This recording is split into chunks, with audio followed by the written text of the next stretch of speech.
Bonsoir à tous. Bonsoir à tous. Bonsoir et bienvenue dans ce webinaire autour de l'or. On va vous laisser vous installer gentiment. En effet, un petit message dans le chat pour nous dire que vous nous entendez bien, comme ça au moins on est sûr d'être bien parti. Et puis on va se lancer. Nickel. Je vois Catherine, Jean-Michel, Vincent, Olivier. On est ravis de vous accueillir avec Jean-François sur ce webinaire. Un format qui change un petit peu puisque nous, de notre côté, c'est un des premiers webinaires qu'on fait comme ça en co-animation avec une autre société. Donc, on est ravis d'accueillir Jean-François du groupe Au Coffre avec nous ce soir. Merci. Est-ce que tout le monde m'entend bien? Valentine, tu m'entends bien? Moi, c'est bon de mon côté, ouais. Bah, c'est Nickel. parfait. Bon, je vois que tout le monde s'installe tranquillement. De notre côté, chez Mon Petit Placement, vous allez être accompagné sur le chat par Victor. Donc, si vous avez des questions, il va essayer d'y répondre par écrit. Puis nous, on gardera aussi un œil, évidemment, sur le chat. N'hésitez pas aussi à utiliser l'onglet questions pendant la présentation. Comme ça, à la fin, on pourra prendre les questions pour lesquelles vous avez les plus voté. Si, en tout cas, on n'arrive pas à tout répondre en même temps. Je vous rappelle juste aussi avant de commencer qu'à partir du moment où vous étiez inscrit à ce webinaire, vous recevrez le replay dans les prochains jours. Donc, si vous avez besoin de nous quitter aussi entre-temps, pas de panique, vous aurez la suite de notre intervention par mail dans les prochains jours, comme je vous disais. On est parti ? Allez, go! Bon, alors la question qui nous rassemble aujourd'hui, c'est faut-il investir dans l'or en 2025? Et on a prévu en effet de tout vous dire. Le sommaire qu'on va suivre, il se compose de 4 parties. Donc, on va se répartir la parole avec Jean-François. On va déjà parler en effet de pourquoi est-ce qu'il y a ce sujet de l'or qui revient aujourd'hui en 2025. On va faire un petit focus sur cette classe d'actifs qui est une classe d'actifs quand même à part. Les deux façons de le détenir, l'or physique, l'or papier. Et puis, évidemment, on se gardera un petit temps pour répondre à vos questions à la fin. Je commence pour vous parler déjà de cette classe d'actifs qui revient un peu sur le devant de la scène.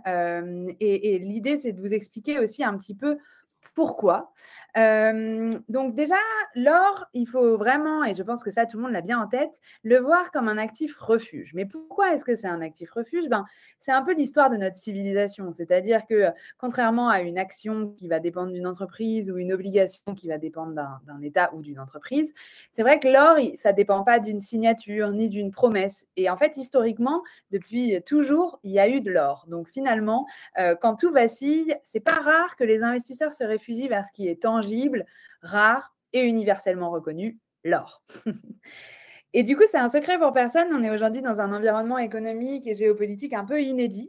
Depuis la pandémie du Covid ou de la Covid, je ne sais pas, tout est un peu sous tension. On a une économie qui s'est mise un peu en chauffe avec de l'inflation qui s'est installée, des taux qui ont connu vraiment des mouvements un peu brutaux, des dettes souveraines qui posent un peu question. Côté géopolitique aussi, ça s'est un peu enflammé. L'Ukraine, enfin un peu, c'est un pléonasme, ça s'est enflammé. L'Ukraine, Israël-Palestine, les tensions entre les États-Unis et la Chine, quelques menaces aussi autour du dollar. Donc en fait, ce qu'on voit, c'est que dans ce contexte, l'or fait un vrai retour en force. Il a progressé de plus de 61% depuis janvier 2024. Donc, on voit bien que les investisseurs, ils vont chercher de la protection. Et comme je vous le disais, quand tout tremble, l'or tient.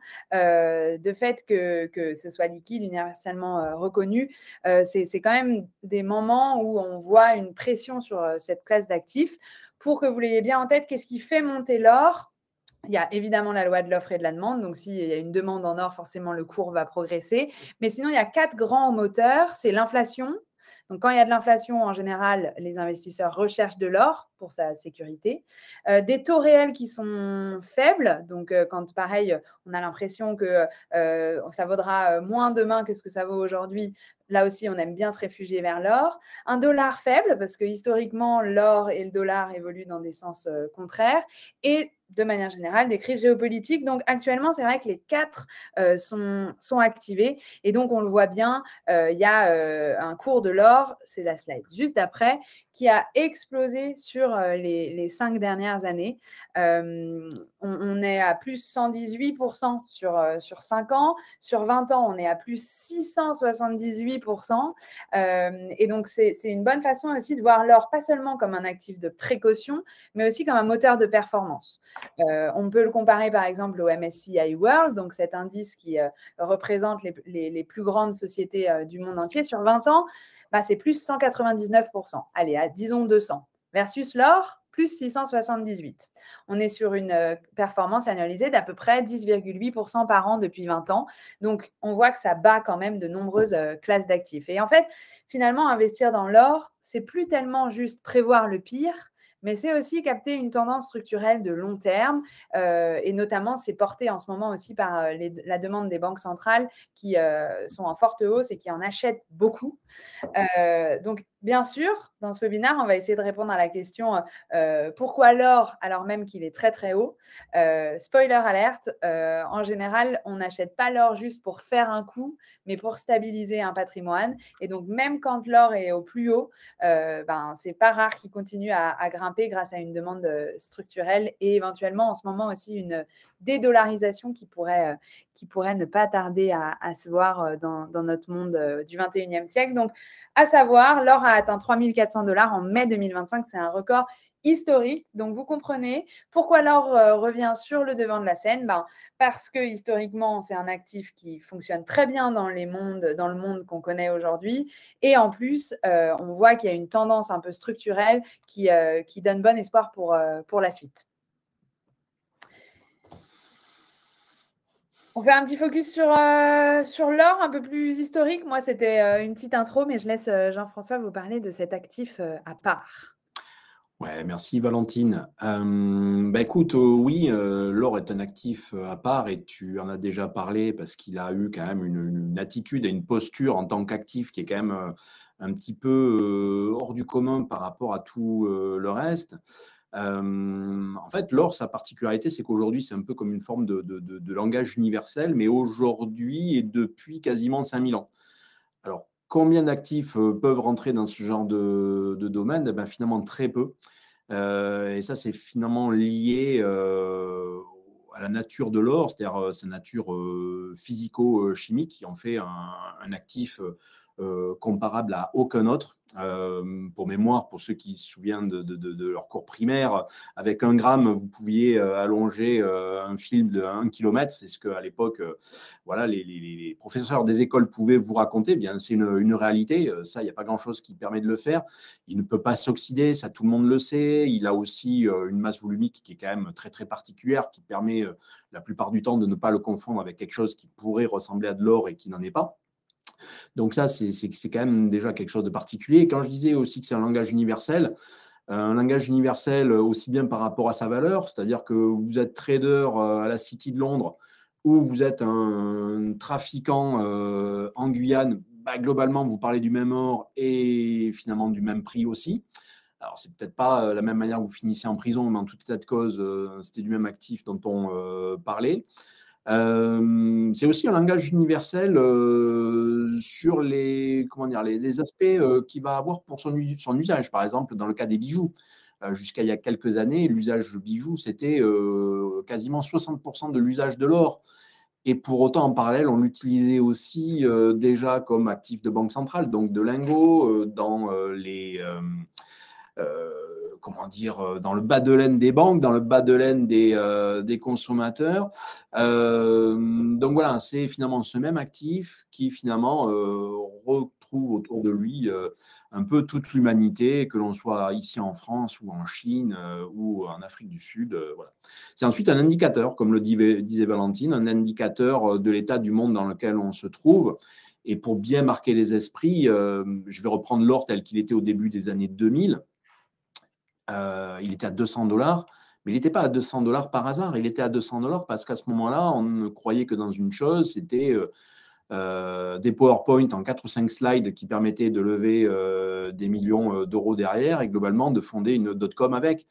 Et puis, on a eu, justement, après 2000, l'effondrement des dot-com et un début de redémarrage de la valeur de l'or, hein. Et ensuite, il y a eu le 11 septembre qui a été l'ancrage définitif dans un retour de l'or sur le devant de la scène. Juste pour info, et là, on vient juste de battre le record, mais il y a quelques semaines, le vrai record ever de l'or, c'était finalement en janvier 1980, où on était à 850 $ l'once, mais ramené à la valeur du dollar d'aujourd'hui, c'était l'équivalent de 3300 $. Donc voilà, avec 3400, quasiment 3500, on a battu ce record. Et donc les années 80 étaient un autre monde. Voilà, donc ça, c'est un petit peu les points marquants. Alors ensuite, toujours pourquoi l'or, mais Valentine en avait déjà parlé. C'est justement sa posture à être peut-être pas antagoniste, mais en tout cas dans un rôle de protecteur ou de cycle un peu différent de celui des actions et des obligations, mais dans une posture plutôt friendly. Et les traders, qu'ils soient humains ou robots, ne s'y trompent pas. On est plutôt sur des cycles inverses. Et le petit tips que d'ailleurs qui est intéressant d'observer, c'est que chaque fois que vous avez un crack, pendant quelques jours, vous avez aussi l'or qui consolide. Ça veut dire quoi? Ça veut dire qu'à ce moment-là, les traders un peu professionnels profitent des gains qu'ils avaient pu avoir latents sur l'or pour dénouer leurs lignes gagnantes sur l'or avec les lignes perdantes et fortement perdantes sur leurs actions. C'est ce qu'on a observé il y a de cela quelques semaines avec le crack Trump, on va dire. C'est ce qu'on avait déjà vu en mars-avril 2020 avec le crack lié au Covid. Et pour ceux qui étaient, moi je m'en souviens comme si c'était hier, c'est ce qui s'était passé en 2008 pendant la crise des subprimes et notamment pendant l'effondrement des subprimes. Voilà. Donc voilà, bon, on a vu le cours depuis les 20 dernières années, mais on ne va pas nécessairement commenter cette partie trop lentement. Juste pour mémoire et comme point d'ancrage, l'or a été très performant, notamment en 2011-2012. Pareil, pour ceux qui s'en souviennent, c'était la crise de l'euro. L'euro a failli disparaître. Voilà, ça, il faut clairement se le dire. Et l'or est resté ensuite un peu comme ces boucliers qu'on remet au-dessus de la cheminée quand la bataille est passée. On n'en a plus trop entendu parler jusqu'en quasiment 2019. Et 2019, il se passe quoi? Ce n'était pas encore le Covid, mais par contre, il y avait une crise sino-américaine et qui commençait un petit peu à recréer des vraies tensions. Et l'or est reparti à ce moment-là à la hausse. Et finalement, pour ne jamais vraiment revenir sur les niveaux bas qu'on avait connus avant, du fait du Covid, et comme l'expliquait Valentine avant, après l'inflation Covid, la guerre en Ukraine, l'inflation Ukraine, les attentats du Hamas, l'annonce sur la baisse des taux. Alors ça a été drôle parce que finalement, les taux début de 2024 n'avaient pas baissé, mais le simple fait de les annoncer a généré en fait un franchissement de record. En fait, c'est un peu la goutte qui a fait déborder le vase. C'est-à-dire qu'une annonce qui ne s'est même pas suivie de fait avant le mois de septembre a fait franchir alors, qui était déjà des niveaux très hauts, un passage, un franchissement de record. Mais en fait, il était juste devant la ligne d'arrivée. Il fallait juste le pousser un petit peu pour qu'il la dépasse. Et en fait, c'est ce qui s'est passé.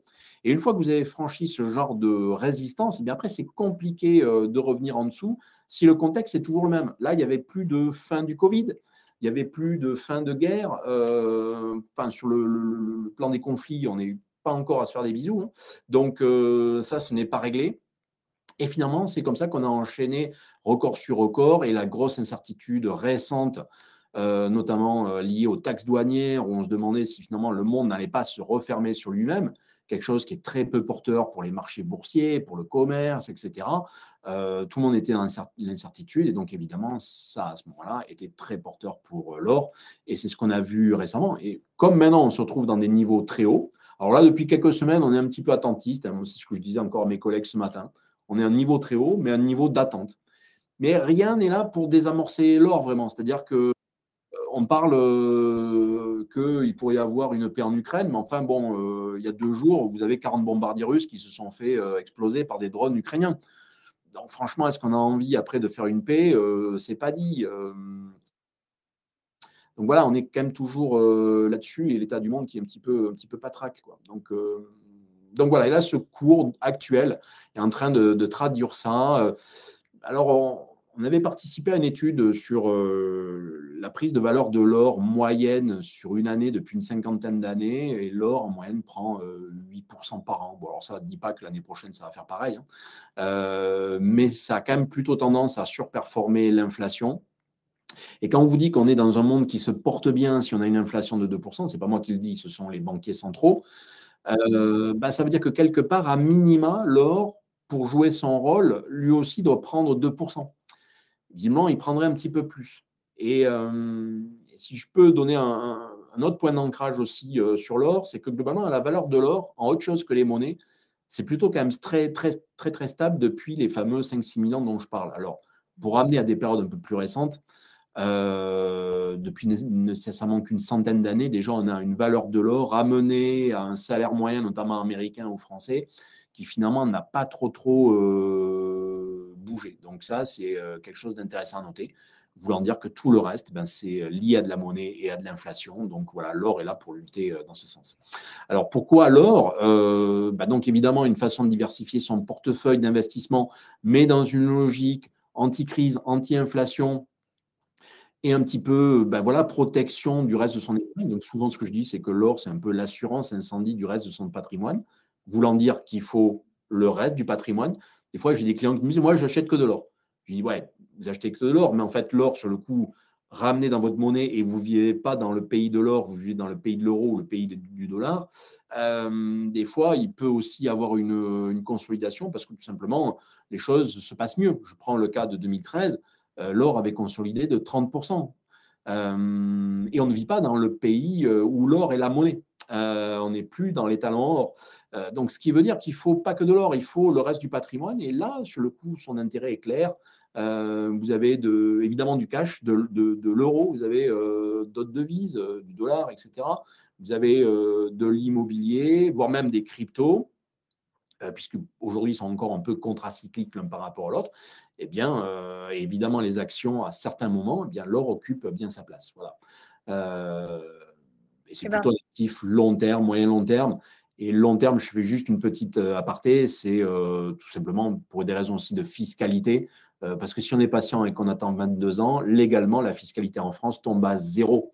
Et en plus, une fiscalité libératoire. On ne vous demande même pas trop ce que vous avez fait de cet or avant, parce qu'en France, l'or n'est pas considéré comme un produit financier, c'est considéré comme un bien divers. Donc voilà, si vous collectionnez les sardines, les fraises, les vaches ou le vin, l'or rentre dans ce genre de catégorie et ce n'est pas inintéressant sur un plan patrimonial. Carrément. Du coup, je prends le relais. En effet, quand on parle d'investir sur l'or, d'un point de vue investissement, c'est une classe d'actifs qui va cocher 3 cases clés. La protection, on en a largement parlé. La diversification, puisqu'on va être sur une classe d'actifs qui évolue différemment des autres composantes d'un portefeuille. Et la décorrélation aussi, parce que par moments, ça peut même être complètement inverse. Donc, il est non corrélé au marché financier, pas généralement, mais quand les actions baissent, l'or peut monter. Il va permettre la diversification matières premières, donc différentes des actifs classiques, actions, obligations, immobilier. Et enfin, c'est un actif refuge, on l'a dit. Donc, en général, on dit qu'avoir 5% de son portefeuille sur l'or, c'est normal, c'est dans un contexte classique. On peut augmenter 10-15% en période d'incertitude forte, mais c'est bien à considérer sur le patrimoine financier, pas global. Donc, en effet, 10% de son patrimoine global, ça ferait peut-être un peu beaucoup. Là, c'est une slide qui se veut illustrative. On est vraiment, évidemment, à l'encontre de vouloir faire ici une recommandation d'investissement. Ça dépend évidemment de votre situation et de vos objectifs aussi. Mais voilà, dans les grandes masses, on va quand même essayer de favoriser des actifs qui vont être très liquides et qui vont peut-être permettent de capter des tendances haussières ou baissières de façon un peu plus agile. L'or, voilà, il peut composer un petit matelas, plus ou moins gros en fonction aussi de ce qui se passe dans le monde et de ce qu'on observe sur le marché de cette matière première. Mais tout ça est assez complémentaire et en fait, ça fonctionne très bien ensemble. Donc, le message de cette slide, c'est de dire que voilà, il trouve une place dans les patrimoines et on est bien loin du monde. Alors moi, je n'étais pas là dans les années 80, mais je pense qu'il y a eu quand même de longues années où l'or s'était réservé aux plus fortunés, où c'était vraiment la cerise sur le gâteau de tout patrimoine, mais donc on arrivait très tard à en acheter. Bah, aujourd'hui, grâce à des solutions comme Mon Petit Placement et au coffre, en fait, on peut en mettre assez tôt et assez simplement dans son organisation patrimoniale globale. Et c'est ce qu'on vous dit depuis tout à l'heure, ça présente quand même des avantages notables dans un portefeuille financier. Je continue avec quelques chiffres aussi qu'on souhaitait vous donner. Que je voulais laisser Jean-François vous présenter, mais si tu veux, je poursuis. Ouais, je pense que sur le coup, ouais, tu pouvais peut-être enquiller sur notamment les bons du Trésor américain. Alors après, moi, c'est vrai que si tu veux, je peux en parler parce que ça dépend des périodes. Mais ce qu'il faut avant tout retenir, c'est que finalement, l'or, contrairement à ce qu'on pourrait imaginer des fois, ce que l'on peut lire, c'est que c'est l'actif aujourd'hui dans le top 3 des actifs les plus liquides au monde. Alors, on avait l'impression que ce n'était pas le cas parce que souvent, on peut lire aussi des articles sur d'autres thématiques, notamment les cryptos, qui vous disent, bah voilà, par exemple, les cryptos sont beaucoup plus liquides que l'or. En fait, aujourd'hui, non, c'est faux. Et pourtant, je suis un acteur dans le domaine de la crypto, mais je peux vous dire qu'aujourd'hui, l'or est beaucoup plus liquide que les cryptos. Alors, la liquidité, ben, vous la dire les volumes de transactions quotidiens. Donc, on est plutôt aux alentours des 3000 tonnes quotidiens qui sont échangés. Alors, évidemment, pas nécessairement de l'or physique. Et Valentine, tu pourras après boucler là-dessus, mais en grande partie de l'or papier, parce que cet or papier, il est beaucoup plus simple à échanger. Mais cet or papier est aussi parfois la transcription ou le jumeau numérique d'un or physique qui existe bel et bien dans les coffres. Donc, d'une manière ou d'une autre, ça bouge quand même. Voilà. Donc, ça, c'est ce qu'il fallait retenir. Et une autre chose que je rajoute dans ces chiffres, c'est que l'or est aussi aujourd'hui à couteau tiré avec l'euro comme réserve de change, numéro 2 ou numéro 3 en fonction des semaines, derrière le dollar. Donc, je la refais, c'est-à-dire que si on considère que l'or est une monnaie, aujourd'hui, il est en fonction des semaines, deuxième ou troisième en tant que réserve de change après le dollar. Alors, le dollar, bon, lui, de toute façon, il supplante tout le monde, il est un peu plus de 50%, mais l'euro ou l'or sont aux alentours des 20% chacun. Donc, on a aujourd'hui, et donc, voulant dire que les 10% restants, c'est tout le reste. Voilà. Donc, on a quand même quelque chose qui se plante là et que l'on considère aujourd'hui comme la deuxième ou troisième monnaie au monde, même si elle n'est pas émise par un pays ou une banque quelconque. Et c'est ce qui en fait aussi sa force. Et c'est presque ce qui en fait aussi une des qualités que des fois on peut comparer aux cryptos, de ce côté un peu décentralisé. Mais l'or, par design, est décentralisé.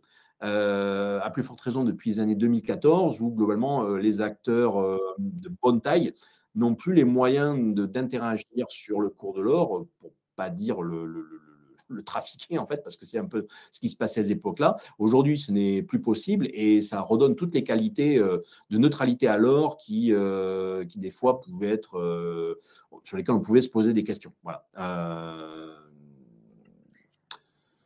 Bon, je crois que de toute façon, si on a réussi à vous faire vous connecter à la présentation d'aujourd'hui, c'est que quand même, il y a déjà peut-être une conviction sur l'or. Donc, ce que je vous propose, ce qu'on vous propose, c'est de vous parler un peu de justement comment investir, combien investir.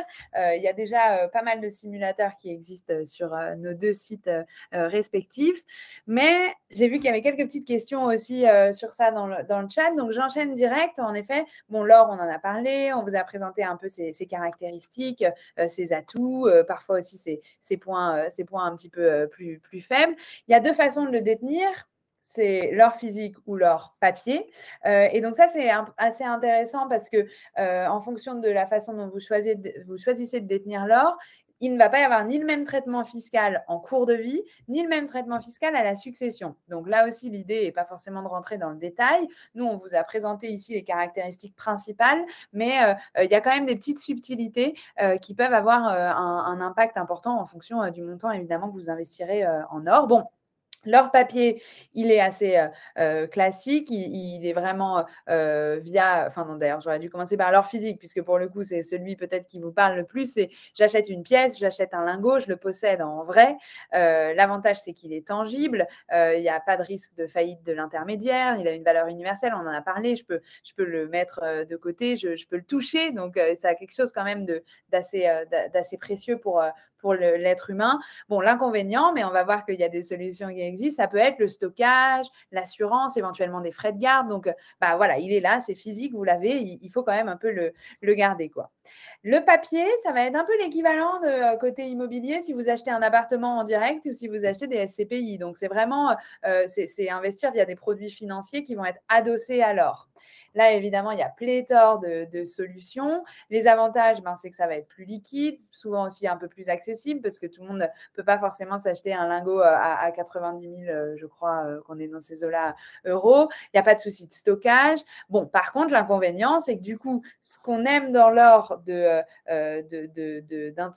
tangibilité et de valeur universelle qui fait qu'il n'y a pas de risque de faillite d'un intermédiaire, par effet miroir, si vous le faites version hors papier et donc que vous investissez dans des produits financiers, voilà, il y a une dépendance au système financier, il peut y avoir des frais de gestion, ça va être plus simple peut-être, et encore, on va vous présenter la solution de Aucoffre, mais c'est un peu moins palpable. Donc, il existe ces deux possibilités. Sur les patrimoines les plus développés, en général, on va avoir un peu des deux, mais quand on est en 2025 et qu'on trouve un peu d'intérêt pour la classe d'actifs, on peut aussi commencer par des détentions un petit peu plus accessibles.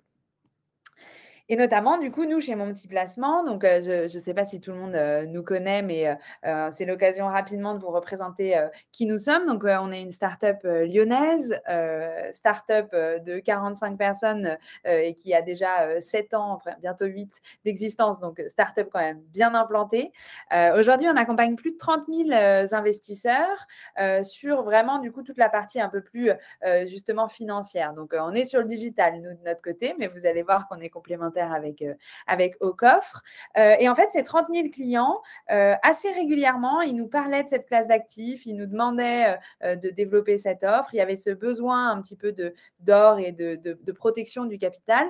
Donc, on a sorti 2 produits qui vous permettent de vous exposer à l'or sans renier tout ce qui fait notre identité. Donc, on va rester sur des niveaux d'accessibilité, que ce soit en montant à partir de 300 € ou en termes d'accessibilité dans le langage, dans la pédagogie qui nous sont très chers. On va aussi évidemment garder notre promesse de vous accompagner 7 jours sur 7 sur le chat avec des vrais humains et non pas encore de chatbot. Et puis, toutes les ressources pédagogiques qu'on a l'habitude de faire sur les produits qu'on commercialise et la finance un petit peu qu'on pratique, évidemment, vont également s'appliquer à l'or. Les 2 portefeuilles, ça va être un portefeuille or. Donc, vraiment, là, on est dans quelque chose de très lisible. C'est un portefeuille qui va suivre fidèlement le cours de l'or. Donc, ça ne s'appelle pas un ETF, ça ne s'appelle pas un ETC. En l'occurrence, nous, ça a une forme juridique qui est celle d'un certificat. Mais voilà, au moins, c'est simple et c'est lisible. On investit sur le portefeuille or. Du coup, on intègre dans son allocation financière un produit qui va répliquer le cours de l'or jour après jour. Mais ce sera le cours de l'or en euros. Puisque comme nous, on travaille dans des assurances-vie, ça a l'avantage d'avoir la fiscalité de l'assurance-vie, ça a le désavantage de devoir être libellé en euros, en tout cas sur ce produit. Donc voilà, ce portefeuille or, on peut le mettre dans son contrat d'assurance-vie, on peut investir tous les mois régulièrement si on le souhaite, et on va répliquer la valeur de l'or en euros au quotidien. Mais du coup, on le sait, l'or, il peut aussi connaître quelques fluctuations, il peut connaître des moments un peu plus compliqués que d'autres. Donc, on s'est dit, mais en fait, ça ne répond pas tellement à cet actif refuge. Et puis, en plus, il faut peut-être attendre parfois plusieurs années, comme le disait Jean-François tout à l'heure, en annualisé, on va retomber sur nos 8% par an. Mais il peut aussi y avoir des années où l'or, il fait un petit moins 40 comme en 2015. Donc, on s'est dit, pour des investisseurs qui débutent dans l'or, peut-être qu'on peut peut trouver une formule qui nous permettra justement d'asseoir un petit peu ce rôle d'actif refuge aussi dans les faits. Et donc, comme vous le voyez, on a construit un autre portefeuille qui, cette fois-ci, est un portefeuille 3 ans. Donc, pour montrer qu'en fait, on peut investir sur l'or aussi, pas forcément pour les 50 prochaines années, mais même dans un cadre un peu plus court terme.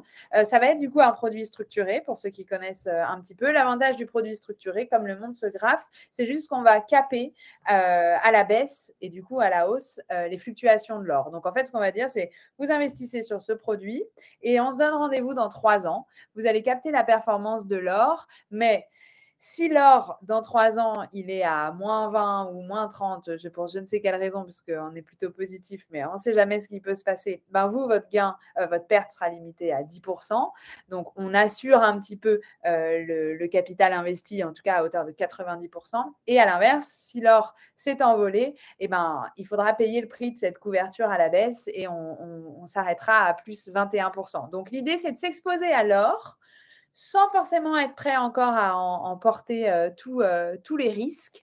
Et vous le voyez d'ailleurs dans l'échelle de risque, donc cette fameuse note SRRI, le portefeuille or, lui, il va vraiment correspondre à des profils très dynamiques qui sont prêts à connaître des fluctuations et à subir l'éventuel risque de perte en capital. On est à 5 sur 7. Le portefeuille or 3 ans, on essaye de s'adresser à des profils un peu plus prudents et donc à des personnes qui veulent connaître moins de fluctuations. Et donc ainsi, à travers ces 2 options sur lesquelles vous pouvez dès à présent investir chez Mon Petit Placement, on essaye de répondre un petit peu à tous les besoins. Et je prendrai sûrement peut-être les questions tout à l'heure, mais l'idée, c'est de se dire, voilà, on a créé 2 portefeuilles, 2 profils. Aujourd'hui, on est les seuls à en proposer en assurance vie en France, donc on est très fiers de pouvoir loger de l'or dans votre contrat d'assurance vie et donc d'ajouter cette carte à toute l'organisation patrimoniale qui est possible de faire en assurance vie. Mais comme je le disais, ce n'est pas la seule possibilité de s'exposer à l'or et c'est aussi pour ça qu'on voulait faire ce portefeuille, ce webinaire en cohabitation avec Aucoffre, c'est qu'il y a une autre possibilité, c'est quand on veut de l'or physique, on peut aussi trouver chaussures à son pied désormais, notamment grâce à Aucoffre.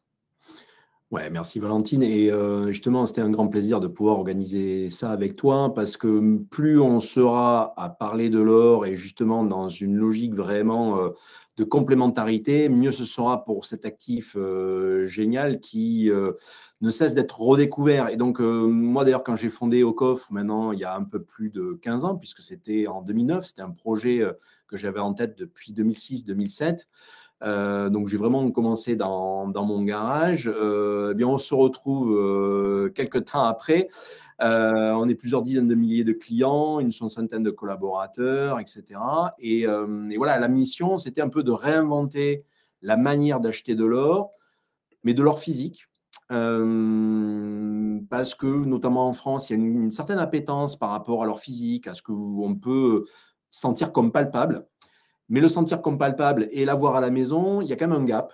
Et des événements récents comme ceux, par exemple, du confinement, nous ont prouvé qu'avoir de l'or physique à la maison pouvait être un problème, puisqu'à ce moment-là, si vous n'avez pas un intermédiaire qui peut vous l'acheter, parce que tout simplement, il est fermé, ou vous, parce que vous êtes bloqué à votre maison, parce que vous n'avez pas le droit de sortir, ou que cet or, vous l'aviez dans le coffre de votre banque, et votre banque étant peut-être fermée à ce moment-là, mais en tout état de cause, et chambre forte l'été aussi, eh bien, votre or vous appartient bien, mais finalement, il était totalement inexploitable. Et donc, bon, moi, je n'avais pas du tout en 2006 de notion d'un futur confinement, mais je partais du principe que dans un monde digital, il est normal de pouvoir passer des ordres, même sur du physique, acheter, vendre. Un petit peu, moi, dans mon idée, c'est ce qui aurait été génial, c'est que eBay permette de stocker ce qu'on achetait à l'époque, qu'on ne le reçoive pas à la maison et qu'on puisse repasser juste un ordre pour le revendre. Bon, comme ça n'existait pas, eh bien, je l'ai créé et ça correspondait visiblement à une attente des gens d'avoir le meilleur des 2 mondes, c'est-à-dire du physique sur lequel quelqu'un s'engage. Et donc, nous, on s'engage en tant que gardien de votre or là-dessus. On paye des assurances. On loue des chambres fortes et tout ça, ça nous coûte très cher. Et c'est ce que vous retrouvez d'ailleurs malheureusement des fois dans vos frais de garde si vous n'avez pas utilisé les tips qu'on vous donne pour les éviter. Mais voilà, ça permet de garantir cette matérialité et voilà, et nous au quotidien rentrer dans cette probité. Donc voilà, on existe depuis 7 ans, c'est 700 millions d'euros, donc 0,7 milliards d'euros détenus, une trentaine de milliers d'utilisateurs. Donc c'est ocoff.com, et puis je fais juste un mini aparté pour que les gens le sachent aussi. Ocoff.com, c'est une manière d'acheter plutôt moyen-long terme. Voilà. Mais on a aussi Veracash qui permet de l'acheter dans une logique plus dynamique, dans le sens où vous l'achetez aujourd'hui, mais vous pouvez même le dépenser demain avec une carte de paiement si vous considérez que demain, votre or, votre monnaie finalement, vaut plus cher et vous permet de payer vos factures un peu moins cher. Donc, c'est un peu une manière de travailler comme si on était un frontalier suisse. Et donc, on peut allier les deux mondes. On a des nombreux clients qui sont à la fois chez Ocoff pour du moyen long terme et chez Veracash pour un usage dynamique de l'or, comme si c'était une monnaie du quotidien. Et dans ces périodes où nos monnaies sont un petit peu chahutées, eh bien, avoir une monnaie non étatique qui est votre monnaie, eh bien, c'est pas si mal que ça. Voilà. Je rappelais qu'on était ISO 9001, on est audité. Voilà. Pour nous, ça a un sens, ça a une importance parce que ça prouve notre engagement sur une organisation un peu solide, un peu rigoureuse et qui est importante sur un actif comme celui-là. Je rappelle qu'on est aussi audité tous les 6 mois par des auditeurs externes. On est aussi audité par nos commissaires aux comptes et aussi même par nos clients eux-mêmes, puisque nos clients, des fois, s'organisent en association et nous délèguent 1 ou 2 personnes qui viennent auditer elles aussi les coffres en même temps que les auditeurs. Et nous, c'est tout juste ce que l'on attend, c'est pouvoir prouver que l'on fait bien les choses parce qu'on est effectivement sur du tangible, du matériel. Et c'est vrai que tout à coup, les gens s'imaginent très bien que, là, par exemple, on puisse partir avec les lingots, ce genre de choses. Et là, on a besoin de rassurer parce que c'est votre épargne que vous nous confiez. Et évidemment, nous, on veut en prendre le plus grand soin. Et c'est ce qui fait à la fois votre richesse, mais c'est ce qui fait aussi la richesse de Ocoff, c'est justement cette organisation. Alors, pourquoi Ocoff ? Alors, une communauté de 30 000 utilisateurs. Donc, 30 000 utilisateurs, ça veut pouvoir dire aussi bien quand vous êtes acheteur, mais ça veut dire aussi que vous êtes potentiellement un vendeur. Donc, cette communauté s'organise dans une forme de marketplace dont on est, nous, l'intermédiaire systématique. C'est-à-dire que si un produit est en vente, nous, on est systématiquement acheteur à la condition que nous-mêmes trouvions un acheteur qui peut être peut-être un autre client ou qui peut être un prestataire externe, donc une fonderie. Voilà, donc ça nous arrive tous les jours. C'est donc le marché secondaire dont je parlais. Vous fixez librement vos prix de vente. Donc, on est un peu comme sur de l'immobilier, c'est-à-dire que vous observez le marché, vous voyez à peu près quels sont les tarifs d'équilibre. Et au final, vous dites, tiens, voilà, je vois que les Napoléons partent à, par exemple, 535 €, je mets 535 et voyons si ça part. Globalement, si vous êtes dans les prix de marché, votre produit ne va pas partir en trop longtemps après. Et si vous décidez de dégrader un petit peu ce prix parce que vous êtes pressé, ça part généralement très, très, très vite. Donc voilà, ça, c'est quelque chose qui vous donne la main, contrairement à une boutique de rachat d'or où vous rentrez dans la boutique, elle vous dit, voilà, mon prix de rachat au gramme, c'est tant. Vous êtes vendeur ou pas? Si vous n'êtes pas vendeur, vous repartez. Là, vous n'êtes pas confronté à une entreprise acheteuse, mais vous êtes confronté à d'autres utilisateurs comme vous. Donc, ce qui fait qu'on peut faire d'excellentes affaires. Et c'est là où des fois, les gens qui ne nous connaissent pas bien considèrent qu'on est un petit peu cher, mais c'est que tout simplement, ils ne nous ont pas utilisés. C'est-à-dire qu'on trouve effectivement que parfois, les produits sur notre plateforme, qui sont des produits physiques, donc des produits matérialisés, incarnés, nous, comme on est des fous, ce sont des produits qu'on prend en photo à verre et revers depuis le tout début. Donc, on a 1 500 000 produits qui ont été individualisés, chacun avec une référence et avec 2 photos. Ça permet notamment de les incarner. C'est eux qui sont en coffre que vous pouvez visiter. Donc, nous, dessus, on va prendre notre commission. Si vous êtes acheteur, on prend 0,5. Si vous êtes vendeur, vous prenez 3%. Mais entre les deux, le prix, c'est votre prix. Et voulant dire que si vous avez acheté un produit aujourd'hui à 535 et demain, le cours n'a pas bougé, vous avez absolument besoin de le revendre. Vous remettez 535, qu'est-ce que ça va vous coûter? Ça va vous coûter notre commission qui est de 3,5%. Et c'est là où il faut comparer avec ce qui est comparable. C'est-à-dire que le comparable, c'est une boutique. Une boutique. Nous, on a fait le test en plus plusieurs fois pour nous amuser. On a même fait ça aussi avec des journalistes. C'était assez marrant à observer. Vous entrez dans une boutique, vous achetez un produit à 100, le cours ne bouge pas. Le lendemain, vous revenez dans cette même boutique, elle va vous le racheter. Sur Paris, plutôt 90. En province, ça peut être 80, voire même 70. Et là, je ne parle même pas de la fiscalité. Parce qu'il y a ensuite la problématique de la fiscalité. Si vous êtes sur des produits où vous ne pouvez pas prouver la date et la valeur d'achat, c'est ce qui se passe souvent quand vous ressortez d'une boutique et que vous y rentrez, vous aurez une fiscalité forfaitaire de 11,5% qui ne fait pas plaisir. Alors que 11,5% sur le prix global. Alors que dans le cas de Ocoff, comme nous, à tout instant, on est capable de prouver la date et la valeur d'achat, même si vous avez acheté un produit le 16 avril 2009, on sait, donc vous l'avez acheté le 16 avril 2009 et on sait que vous l'avez acheté à tel ou tel prix. Par exemple, si c'était un Apollon, vous l'avez acheté probablement aux alentours de 150 € à l'époque. Eh bien aujourd'hui, voilà, on serait capable de calculer la plus-value. On serait capable aussi de vous appliquer la dégressivité sur la fiscalité qui s'applique à partir de la 3e année et finalement, potentiellement, d'avoir peut-être une fiscalité aujourd'hui adaptée à la durée de détention. Donc voilà, ça, c'est les bons calculs à faire pour savoir si Ocoff est une bonne pratique d'achat ou pas sur leur physique. Moi, je ne suis pas là pour vous tordre le bras. Vous êtes adulte et c'est à vous de savoir. Voilà, donc on propose un stockage en France. Alors, c'est plutôt pour ceux qui veulent le garder quelque temps en France, mais qui, à un moment donné, voudraient pouvoir se faire livrer chez eux. Donc, on fait de la garde en France avec livraison potentielle. Et ceux qui veulent conserver en Suisse, c'est tout à fait évidemment possible. Et c'est aujourd'hui, nous, d'ailleurs, 90% de notre stockage. Ce sont les ports francs de Genève. Et si vous avez besoin de retirer vos produits, là, il faut vous y déplacer physiquement. Mais on a finalement très, très peu de gens qui se déplacent parce qu'ils ont tout intérêt à revendre des produits, sauf cas extrême où ils ont besoin d'avoir ces produits chez eux. Mais c'est finalement relativement marginal parce que sinon, ils l'auraient acheté depuis la France. Et enfin, pour finir, c'est l'accès au fameux service LSP. Et nous, on n'a pas le droit de donner de conseils. Et comme on n'a pas le droit de donner de conseils, une manière pour nous de flécher ou d'indiquer ce que sont les bonnes pratiques, c'est d'avoir mis en place en 2010 le LSP. Et le LSP, c'est quoi? Pour ceux qui connaissent, c'est le DCA.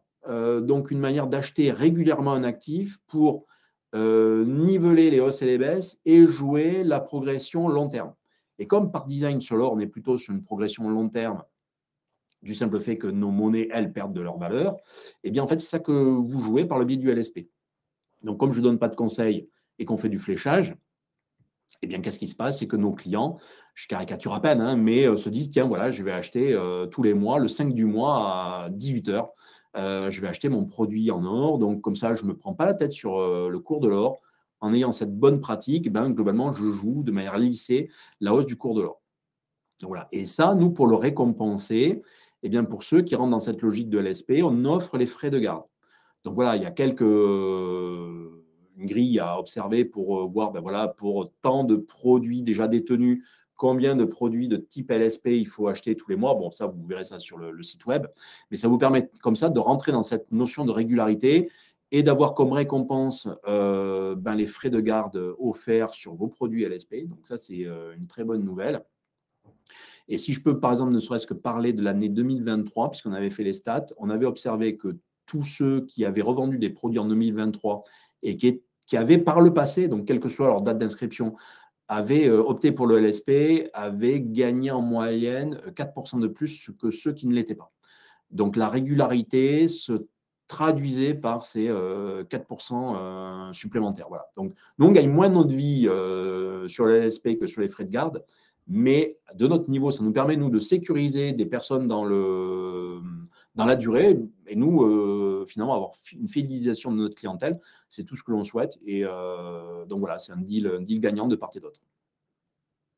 Bon, super. En tout cas, nous, on est dans les dernières minutes. Donc, on va prendre peut-être quelques questions avec Jean-François. Merci en tout cas pour cette présentation. En effet, l'idée, c'était de vous montrer qu'en fait, aujourd'hui, s'exposer à l'or, ben, c'est non seulement dans l'air du temps, mais aussi peut-être plus simple qu'il y a 15-20 ans grâce à des solutions comme Mon Petit Placement ou au coffre. Je vois qu'on a quelques petites questions. La première, c'était la question de Guillaume, où pour le coup, on a, à mon avis, tous les deux quelque chose à répondre. Et je crois la même chose. C'était sauf erreur, l'or est à un niveau ultra haut en ce moment. N'est-ce pas en réalité le pire moment pour investir dans l'or? Donc moi, ce que je vous disais, c'est qu'il faut pas seulement voir l'or comme un investissement pour faire un coup, mais vraiment comme une composante de stabilisation du patrimoine, au même titre que vous n'investiriez pas tout sur des actions tech américaines, peut-être que vous metteriez aussi des actions européennes. Enfin, dans cette logique de diversification, l'or a vraiment une place, peu importe le cours auquel il se passe. Mais peut-être que toi, Jean-François, tu rajouterais ou tu compléterais avec une autre réponse. Oui, mais comment dire, le cours de l'or à son niveau le plus élevé, on m'a déjà dit ça en 2009, en 2010, en 2011, 2012. Enfin, il y a toujours un moment où le cours est à un niveau quand même relativement très élevé. Mais comme on part du principe que finalement ce cours est une forme miroir de représenter l'état de nos monnaies, la question à se poser, et pour moi c'est la seule, est-ce qu'on considère que nos monnaies vaudront demain plus qu'elles ne valent aujourd'hui? Et on a une forme de réponse. Une once d'or, c'était 35 dollars en 1971. Et tout à l'heure, je vous disais que la valeur de l'or, en autre chose que des monnaies, elle est stable depuis des centaines, des milliers d'années. Donc, si on a une valeur de l'or qui, elle, est stable en autre chose que de la monnaie depuis des centaines ou des milliers d'années, si on a un or qui est passé de 35 dollars en 71 à 3500 aujourd'hui, c'est qu'il y a un truc qui n'a pas marché entre-temps. Et le truc qui n'a pas marché entre-temps, c'est plutôt le dollar.